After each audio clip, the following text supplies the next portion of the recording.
तो बेटा टॉपिक हमारा चल रहा था प्रिपरेशन ऑफ कोलाइडल सॉल्यूशन का। उसमें 4-5 मेथड मैं आपको करवा चुकी हूँ। मेन मेथड्स आपके सारे हो चुके हैं। इसके अलावा कुछ साइड मेथड्स भी है, 2-3 रिएक्शंस और है, वो और देख ले, फिर टॉपिक आपका ये पूरा है। देखिए टॉपिक हमारा सेम चल रहा है, प्रिपरेशन ऑफ कोलाइडल सॉल्यूशन। ठीक है, तो इसमें मेरा मेथड जो है ना केमिकल रिएक्शन का वो करवा दिया है। 4 मेथड हो चुके हैं। 5th मेथड है बाय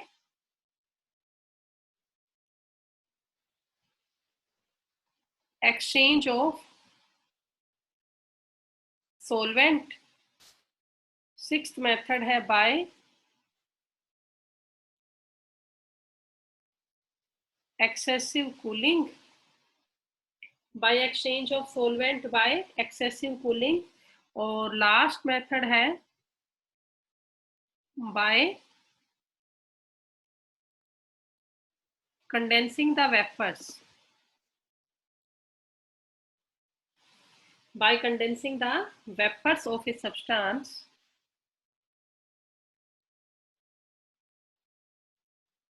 into the solvent।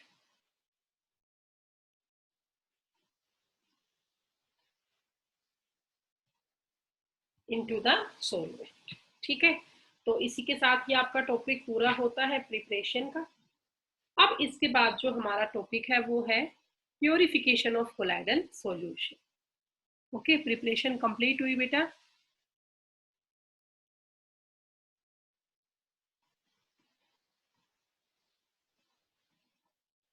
अब आप हेडिंग डाल लें, प्योरिफिकेशन ऑफ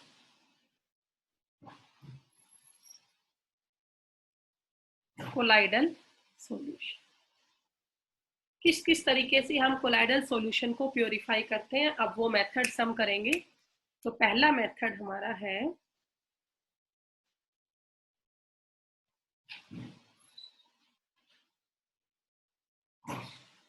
इलेक्ट्रोडायलाइसिस। फर्स्ट मेथड क्या है बेटा? इलेक्ट्रोडायलाइसिस। ठीक है, देखिए इस मेथड में क्या है बेटा, इलेक्ट्रोडायलाइसिस में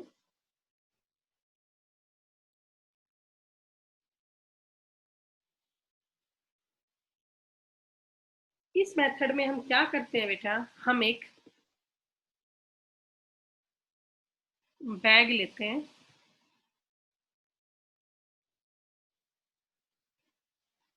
ये एक बैग है, और इस बैग को हमने एक बड़े से टैंक के अंदर सस्पेंड कर दिया है। ठीक है, इस टैंक के अंदर भरा हुआ है वाटर।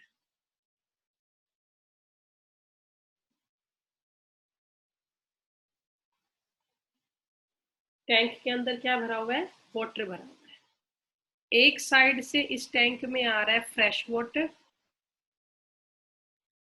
ये इनलेट है, यहां से टैंक में आ रहा है फ्रेश वाटर, और सेकंड साइड से ये हमारा आउटलेट है। ये क्या है? आउटलेट। इसमें बाहर जा रहा है impure water plus crystal oil. अभी समझाऊंगे बेटा क्रिस्टल ऑयल भी क्या है।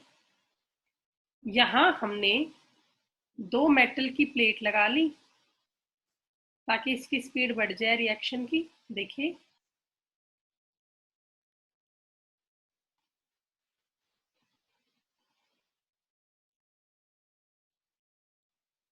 एक मेटल प्लेट मैंने यहाँ लगा ली, और एक मेटल प्लेट हमने यहाँ लगा ली, और इन्हें इलेक्ट्रिक फील्ड से हमें जोड़ दिया हमने। एक हो गया पॉजिटिव, एक हो गया नेगेटिव। ये हमने क्या लगा दी? Electric plate. ठीक है, अब बेटा इसके आगे देखिए क्या करेंगे हम। इस बैग के अंदर डालेंगे क्या? इसमें हम डालेंगे इम्प्योर कोलाइडल सॉल्यूशन। इस बैग में हम क्या डालेंगे? Impure colloidal solution. मतलब इस बैग में कोलाइड भी होगा, प्लस में क्रिस्टेलॉइड भी होगा। अभी समझाऊंगी बेटा क्रिस्टेलॉइड भी क्या होता है। तो हमने इस बैग के अंदर भर दिया इम्प्योर कोलाइडल सॉल्यूशन। अब देखिए बेटा, इस बैग के अंदर दो तरह के पार्टिकल्स हैं।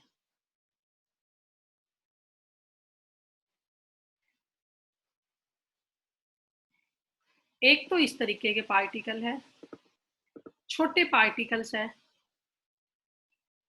जिनको हम नाम देंगे क्रिस्टेलॉइड। ये स्मॉल साइज के पार्टिकल्स हैं, क्रिस्टेलॉइड है स्मॉल साइज के पार्टिकल्स। ठीक है, अब इसके बाद आगे देखो,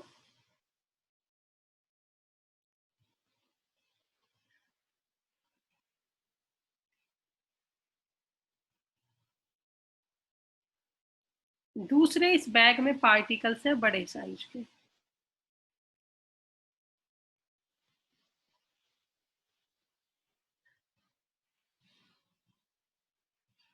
और इन बड़े साइज के पार्टिकल्स को हम कहते हैं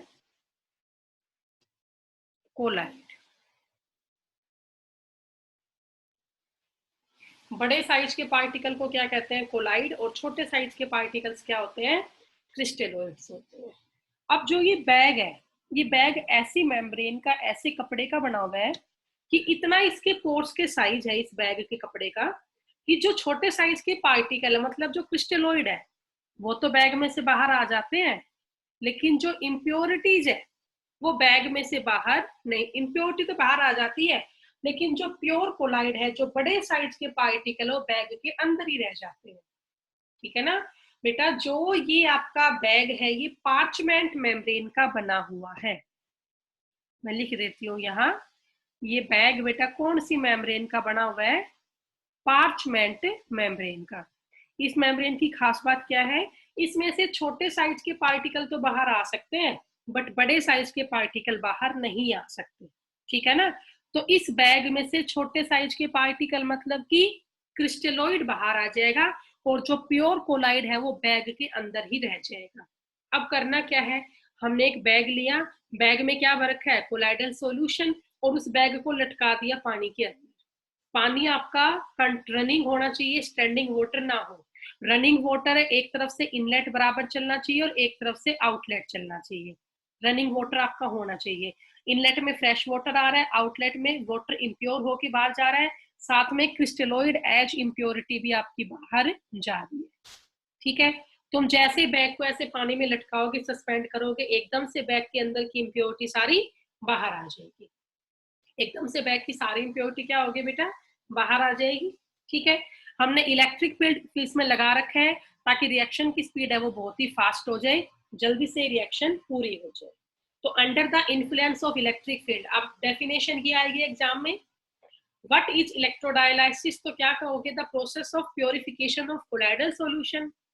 the process of purification of colloidal solution under the influence of electric field. इसकी डेफिनेशन अगर हमें लिखनी है तो क्या लिखेंगे? Process of purification of colloidal solution under the influence of electric field.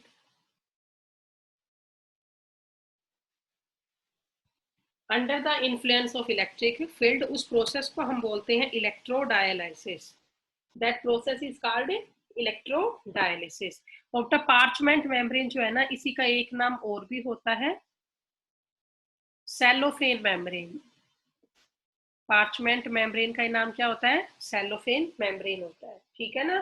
तो जो कोलाइड है, जो प्योर इम्प्योरिटी है, ये तो यहाँ पे कोलाइड है, लार्ज साइज का है, और वो दूसरे क्या थे, छोटे वाले क्रिस्टलोइड थे, वो स्मॉल साइज के थे। और आपको पता हो इसका प्रिंसिपल, जो आर्टिफिशियल ह्यूमन किडनी होती है, भाई कई बार आप देखते हो बेटा किडनी वगैरह खराब हो जाती है तो पेशेंट को डायलिसिस पे रखते हैं। पेशेंट को कहाँ रखते हैं, डायलिसिस पे रखते हैं। तो इसका प्रिंसिपल क्या है डायलिसिस का, तो जो आर्टिफिशियल किडनी होती है, आर्टिफिशियल किडनी, वो वर्क्स करती है, works on the principle of, works on the principle of electrodialysis.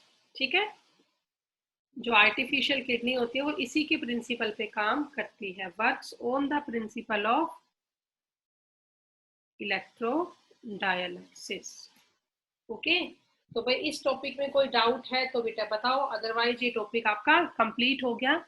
First method purification of colloidal solution का, पहला मेथड हमने किया इलेक्ट्रोडायलिसिस। ठीक है, इसमें कोई डाउट है तो बताओ। इसमें हम प्योर सब्सटेंस को इम्प्योर में से अलग करते हैं। प्योर में आएगा कोलाइड और इम्प्योर में आएगा क्रिस्टलोइड। तो बैग की मेम्ब्रेन का साइज हमने इतना रखा है कि उसमें से क्रिस्टलोइड तो बाहर आ जाएगा, लेकिन जो प्योर कोलाइड है वो बैग में से बाहर नहीं आएगा। तो ऐसे हम इम्प्योरिटीज को अलग कर देंगे कोलाइडल सॉल्यूशन में से। इसी को हम बोलते हैं इलेक्ट्रोडायलिसिस। सिंपली डायलिसिस ही होता है, लेकिन अगर इसमें हम इलेक्ट्रिक फील्ड लगा देते हैं तो यही प्रोसेस क्या बन जाती है, इलेक्ट्रोडायलिसिस बन जाती है। और ऐसा हमने क्यों किया, to speed up the rate of a reaction, reaction की स्पीड को इंक्रीज करने के लिए हमने ऐसा किया। ठीक है, तो ये आपका मेथड हो गया प्योरिफिकेशन ऑफ कोलाइडल सॉल्यूशन। आ गया समझ में?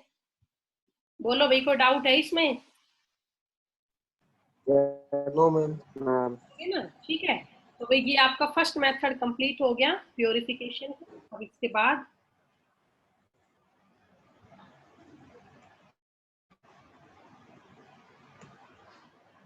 इसके बाद बेटा दो मेथड और है प्योरिफिकेशन के। सेकंड मेथड है अल्ट्रा फिल्ट्रेशन,